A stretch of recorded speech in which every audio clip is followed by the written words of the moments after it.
Assalamualaikum warahmatullahi wabarakatuh. Perkenalkan, nama saya Putri Kusnul Khotimah dari NIM 202053133 dari mata kuliah Metode Penelitian kelas C. Di sini saya akan menjelaskan tentang proses penelitian atau scientific inquiry. Pertemuan kali ini akan membahas alur atau langkah penelitian ilmiah, terutama mengenai rumusan masalah.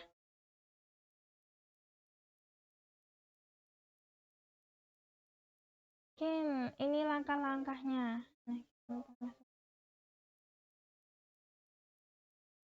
Alasan perlunya mempelajari scientific inquiry. Ini ada langkah-langkah. 1.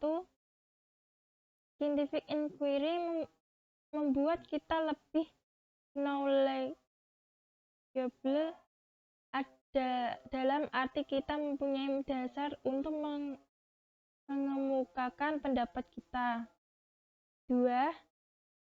Menerangkan lebih lengkap dan lebih dalam komprehensif. 3. Membuat kita lebih berbudaya, dalam arti apa yang kita ungkapkan selalu didasari pada fakta. Ketika kita berbicara, logika atau penawaran didasarkan adanya fakta. 4. Memunculkan pengetahuan dan ide yang baru. Nah, biasanya untuk memunculkan pengetahuan dan ide baru berdasarkan pada ide atau pengetahuan dari peneliti-peneliti sebelumnya yang kita ungkap di situ.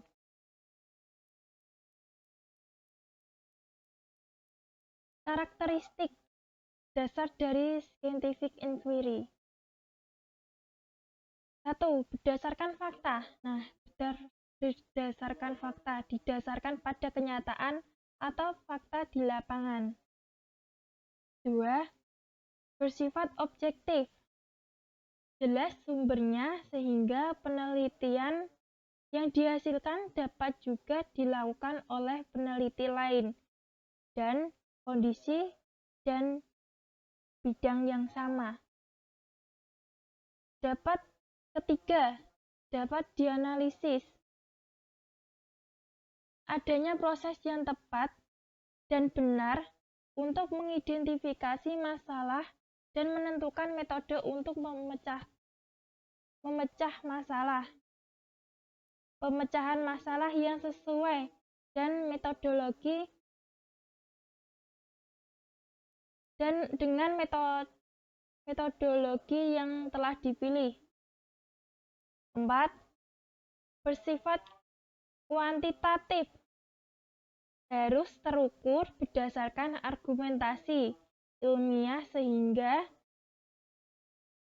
kesimpulan yang dibuat secara rasional didasarkan pada bukti-bukti yang tersedia dan didukung oleh pengembangan konsep dan teori yang hasilnya dapat dipertanggungjawabkan secara ilmiah.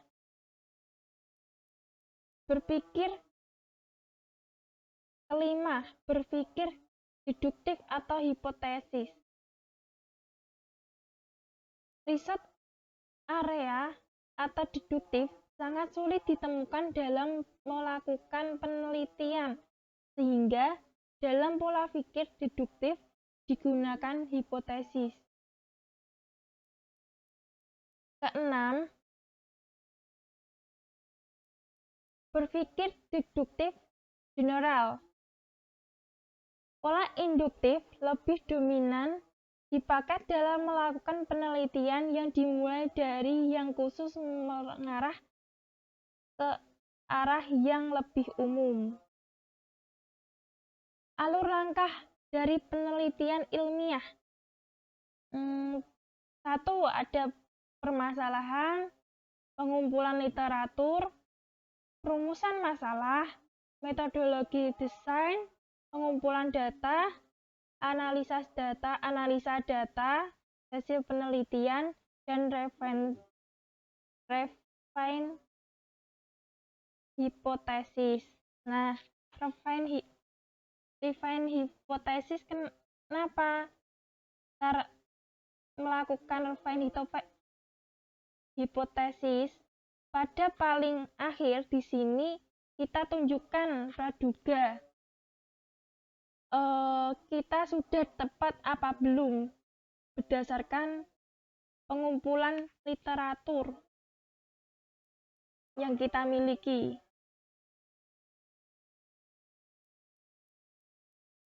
Penetapan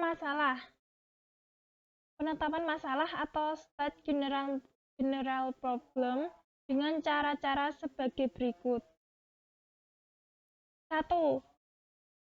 Ungkapkan sesuatu secara umum atau ide.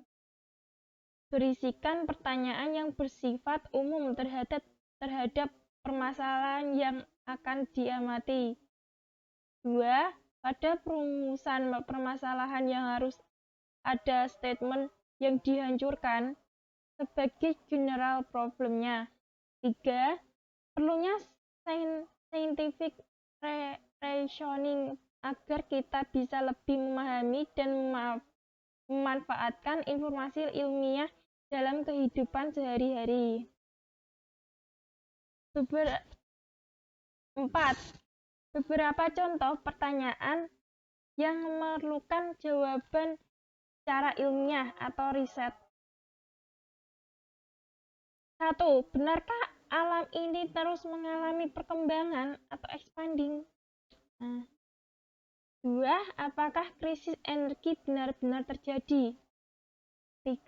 Apakah merokok menyebabkan penyakit kanker paru-paru?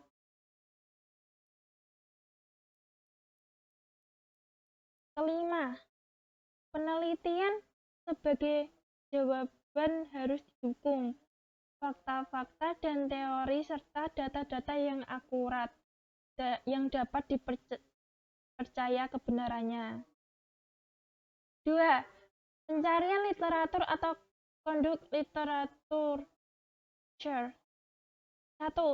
Disebut juga kajian pustaka, yaitu mempelajari buku-buku referensi dan hasil penelitian sejenis sebelumnya yang pernah dilakukan oleh orang lain.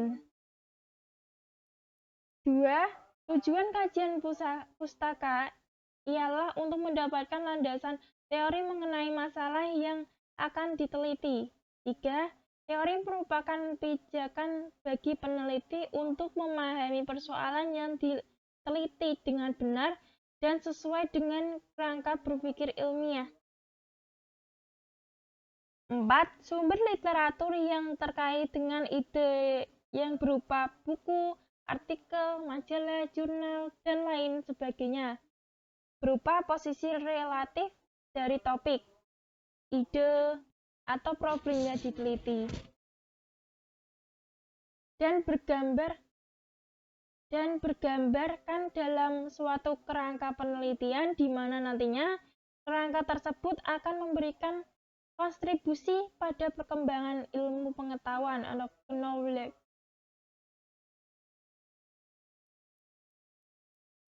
5.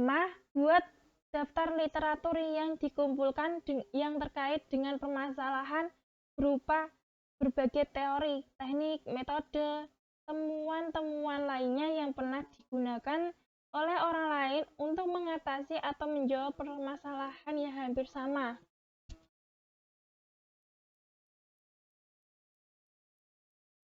6. Melakukan analisa terhadap kelemahan, kelebihan, persamaan, perbedaan dari berbagai teori, teknik, metode, dari hasil rangkuman dan ringkasan dari literatur tersebut. 7. Hal ini dimaksudkan untuk menginterpretasikan penelitian yang akan kita lakukan dibandingkan dengan penelitian terdahulu yang disajikan dalam konteks yang berbeda. Setelah semua bahan terkumpul, daftarkan atau cantumkan semua literatur yang terkait dengan masalah literatur yang terkait dengan masalah atau buat listnya pada bagian daftar pustaka.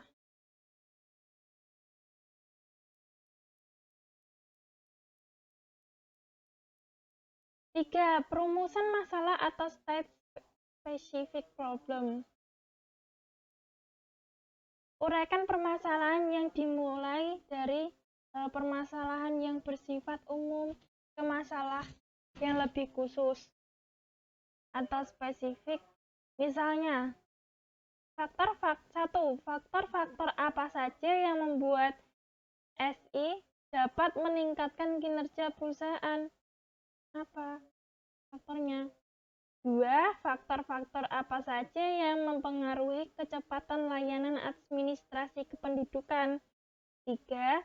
Hal-hal apa sajakah yang berkaitan erat dengan pendorong lajunya penjualan suatu produk?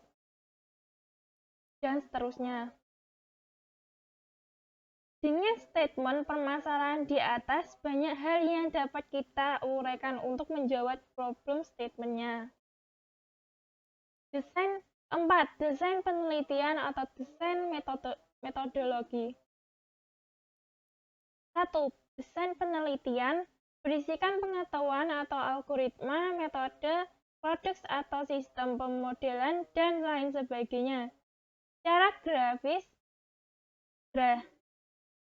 garis besar dan 2 macam tipe desain atau desain ekspor faktor dan desain eksperimental. Faktor-faktor yang membedakan kedua desain ini ialah pada desain ekspor faktor tidak terjadi manipulasi variabel bebas, sedangkan pada desain yang eksperimental terdapat manipulasi variabel bebas. 3. Tujuan utama penggunaan desain yang ekspor faktor ialah bersifat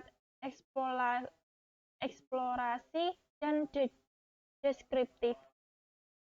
Sedang desain eksperimental bersifat eksplanatori atau sebab akibat. Keempat, langkah-langkah eksperimental yang harus dilakukan yang merupakan bagian dari metodologi penelitian. Metodologi yang nantinya akan dapat membedakan antara metodologi yang satu dengan metodologi lainnya. 1. Setting eksperimen. 2. Cari instrumen apa yang akan digunakan untuk membantu memecahkan permasalahan tersebut. 3. Tentukan objek dan variabel yang akan diukur dengan jelas dan tepat. 4. Buat daftar atau list langkah-langkah apa saja yang akan dilakukan untuk menjawab masalah yang telah ditetapkan sebelumnya. 5. Gunakan berbagai macam teknik atau alat atau tools, instrumen, dan sebagainya yang tepat untuk setiap tahapan. 5. Pengumpulan data atau greater data. Data yang dibedakan menjadi beberapa jenis berdasarkan hal-hal berikut. 1. Jenis data menurut cara memperolehnya. Data primer, data yang diambil langsung dari objek penelitian atau merupakan data yang berasal dari sumber asli atau pertama. Pencarian data primer dilakukan dengan cara wawancara dengan menggunakan instrumen penelitian yang disebut dengan kuesioner. Data sekunder, data yang berasal dari sumber yang telah dikumpulkan oleh pihak lain, misalnya dari perpustakaan, perusahaan-perusahaan, organisasi-organisasi perdagangan, biro pusat statistik, dan kantor-kantor pemerintahan. seperti data dari Badan Pusat Statistik atau BPS. Data hasil riset data dari perusahaan yang lain sebagainya. 2. Jenis data berdasarkan sumber data. 1. Data internal. Data eksternal apa? Data eksternal data yang menggambarkan situasi dan kondisi pada suatu organisasi secara internal. 2. Data eksternal data yang menggambarkan situasi serta kondisi yang ada di luar organisasi. 3. Klasifikasi data berdasarkan jenis data. Ini klasifikasi data berdasarkan jenis data ada 2, data kuantitatif dan data kuantitatif dan kualitatif. Data kuantitatif data yang dipaparkan dalam bentuk angka-angka. Sedangkan data kualitatif data yang disajikan dalam bentuk kata-kata yang mendukung makna. 4. Pembagian jenis data berdasarkan sifat data. Sini ada data discrete dan data continue. Data discrete adalah data yang nilainya adalah bilangan asli. Sedangkan data continue adalah data yang nilainya ada pada suatu interval tertentu atau berada pada nilai yang satu ke nilai yang lainnya. Biasanya ada kata-kata sekitar, kurang lebih, kira-kira, dan seterusnya. 5. Jenis data menurut waktu pengumpulannya. Data cross section, data yang menunjukkan pada titik tertentu, waktu tertentu, misalnya jumlah mahasiswa UMK pada tahun 2019, jumlah lulusan pada bulan April tahun 2018, dan seterusnya. Data time series atau berkala, data yang menggambarkan sesuatu dari waktu ke waktu atau periode yang historis. Contoh data time series adalah data perkembangan nilai tukar rupiah terhadap dolar Amerika dari tahun 2015 sampai tahun 2020. Analisa data atau analis data. Pengolahan data atau analisa data merupakan proses peranalisa yang mempunyai tahap-tahapan sebagai berikut. 1. Editing data. 2. Pengembangan variabel. 3. Pengkodean data. 4. Cek kesalahan. 5. Membuat struktur data. 6. Cek preanalisa komputer. Dan 7. Tabulasi. Analisa data merupakan interpretasi hasil pengamatan atau hasil penelitian. Interpretasikan data yang sebelum melakukan penelitian dengan data sesudah melakukan penelitian. Misalnya, dalam sebuah organisasi kinerjanya meningkat. Uraikan dengan jelas alasannya, misalnya karena bisnis prosesnya sudah disederhanakan atau karena data yang terkumpul tingkat akurasinya tinggi dan lain sebagainya. Hasil penelitian atau report result. Laporan penelitian atau laporan akhir harus berani mengemukakan dan menuliskan apa yang didapat selama melakukan penelitian, atau harus mampu menginterpretasikan secara objektif. Bila hasilnya tidak pasti, ada baiknya kita buat dalam bentuk statement, berupa pertanyaan-pertanyaan saja. 2. Jangan pernah membuat interpretasi penelitian secara subjektif. Misalnya, Sistem ini meningkatkan sistem yang lebih baik, tapi tidak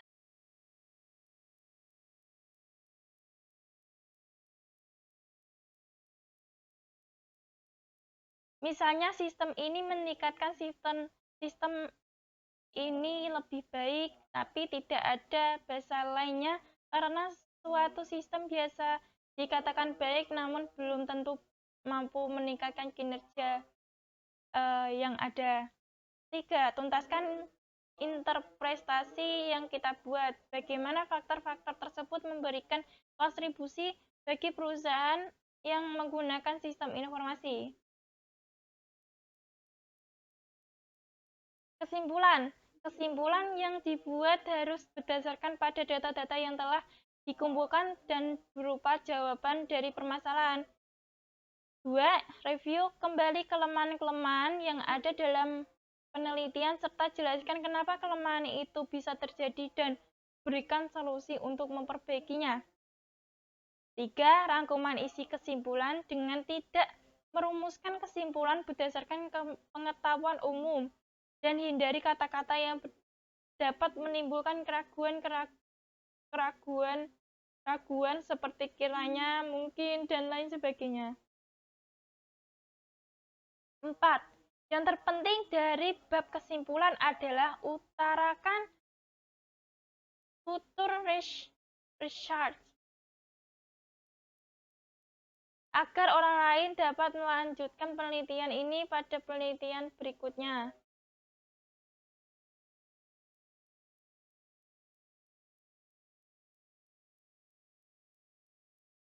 Nah, pada penjelasan saya pada penelitian proses penelitian ini saya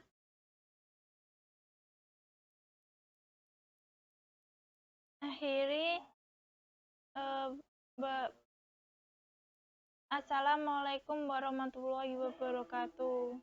Bila ada kata-kata yang tidak baik, mohon dimaafkan. Wassalamualaikum warahmatullahi wabarakatuh.